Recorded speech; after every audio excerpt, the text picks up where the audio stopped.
semuanya. Assalamualaikum warahmatullahi wabarakatuh. Perkenalkan, nama saya Marsha Fathia Nurani, NIM 140142023. Nah, di sini saya akan menjelaskan atau memaparkan materi mengenai prinsip diktatik dan metodik serta prosedur dasar PKR atau pembelajaran kelas rangkap.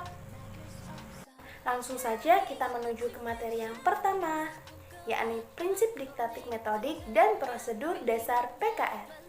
Diktatik berasal dari bahasa Latin yakni didasco atau didaschein yang berarti saya mengajar.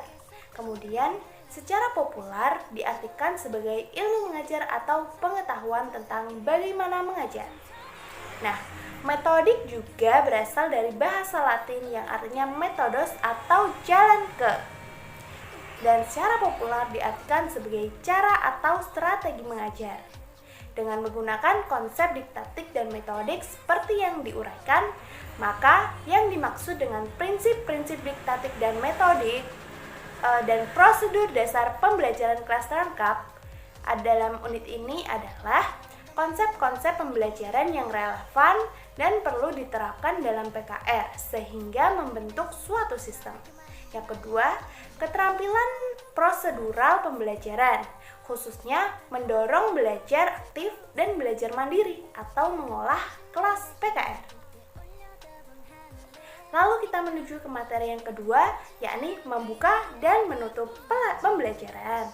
Nah, untuk materi yang membuka pembelajaran, yakni dalam membuka pembelajaran terdapat 4 hal pokok yang harus dilakukan oleh guru, yaitu yang pertama, menarik perhatian murid.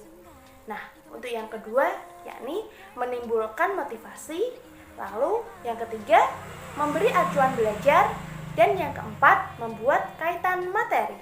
Selanjutnya, yakni menutup pembelajaran. Ada 3 hal pokok atau kegiatan pokok yang harus dilakukan oleh seorang guru dalam menutup pembelajaran, yaitu yang pertama meninjau kembali, lalu yang kedua mengadakan evaluasi penguasaan murid, lalu yang ketiga yakni memberikan tindak lanjut. Selanjutnya ada materi mengenai mendorong belajar aktif dan membiasakan belajar mandiri yang terdiri menjadi 3 bagian, yakni yang pertama membimbing diskusi kelompok kecil. Nah, metode pembelajaran yang paling potensial dalam PKR adalah metode diskusi atau kerja kelompok, terutama kelompok kecil. Apalagi karena kelas PKR di SD kecil sejumlah muridnya sedikit. Nah, yang kedua yakni mengajar kelompok kecil dan perorangan.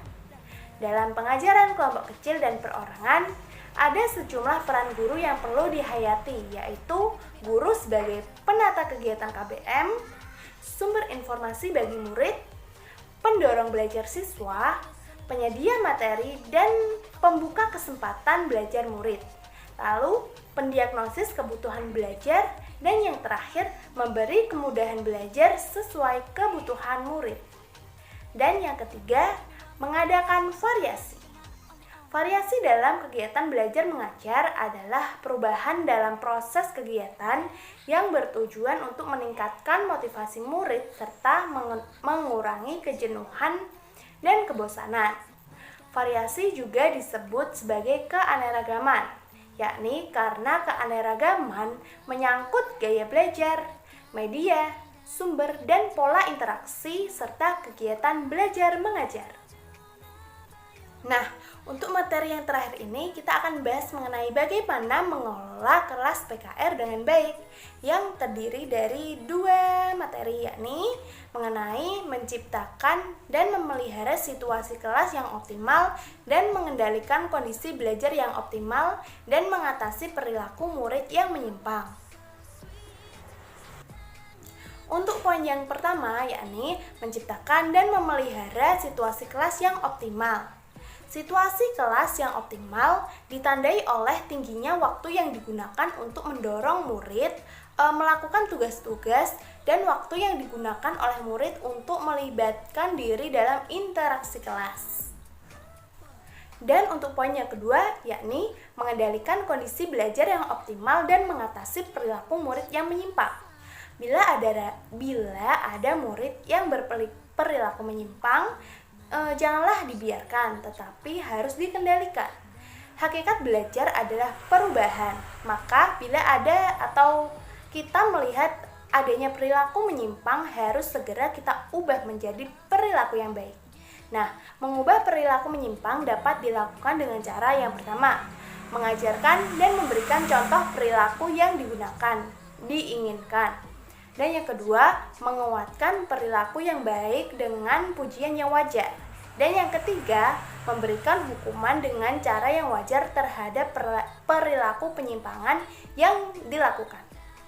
Nah, itu dia sekian pemaparan materi yang saya berikan. Semoga materi tersebut bisa bermanfaat dan maaf apabila ada kekurangan dalam penyampaian materi ini. Billahi taufik wal hidayah. Wassalamualaikum warahmatullahi wabarakatuh.